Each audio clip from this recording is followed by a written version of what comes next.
Hello there, welcome everybody. It's Diorama Don here, and it's been a while since I've said that. If you are or were a regular viewer to my channel, you will know that I haven't posted a video for some time now. That's because I've been concentrating on another channel of mine, which is Let's Make Magic, where I make magic tricks and reveal how they're done. It's a far more lucrative channel. What I'm trying to say is it pays more money than making dioramas. I made almost 300 videos of how I make dioramas on a budget, shall we say. Cardboard tanks, very inexpensive way of making brick walls, and so on. So if you're interested in that kind of thing, please refer back to my almost 300 videos, and there will be something, I'm sure, for you. If truth be known, I ran out of ideas. I couldn't think of anything else different to add to my diorama making. But if you have any ideas of what you would like to see, if you are stuck with something, if you're making your diorama, please let me know, and maybe we'll make another video concerning that. But someone did comment in the comment section how I did my river or water. So all I ever used was just ordinary wall filler from the local DIY shop, just an ordinary filler. And if you tease it, it needs to be a little drier than this, I must admit, but if you just tease it with a brush, you'll get the impression of water, like that. And then when that's dry, that will dry rock hard, and then you can paint it whatever colour is necessary.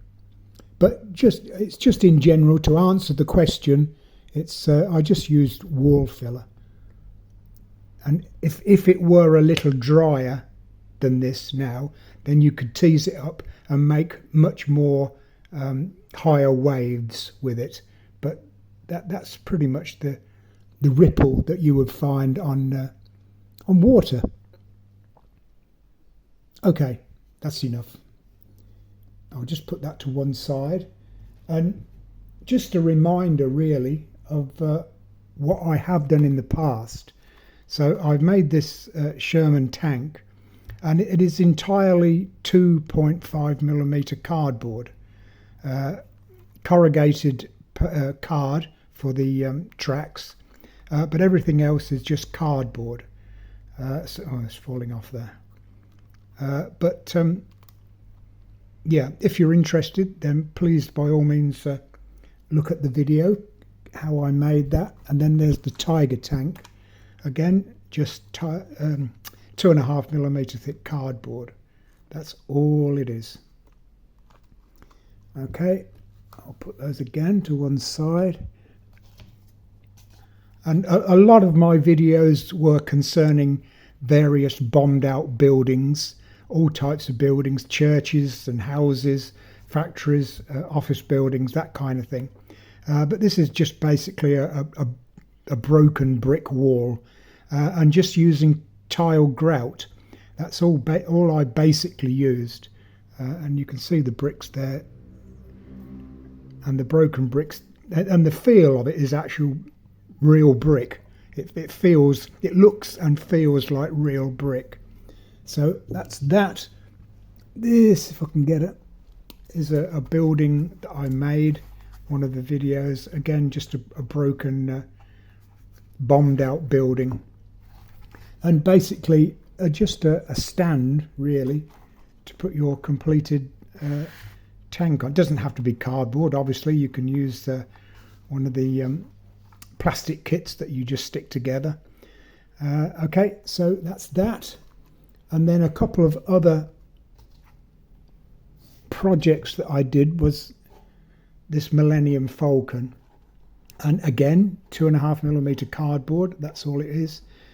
Just an idea of different things that you can make very, very cheaply. And then one of my earlier videos was of a house that used to stand in a street in London called Rillington Place.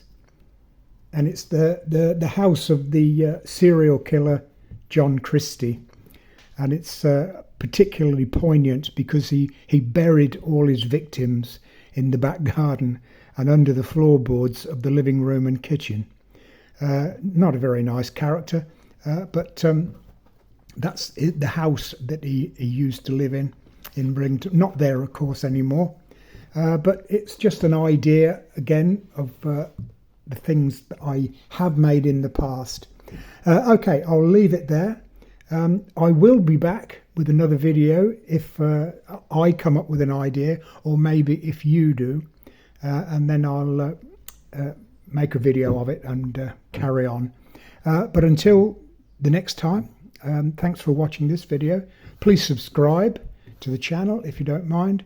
And in the meantime, I'll see you next time.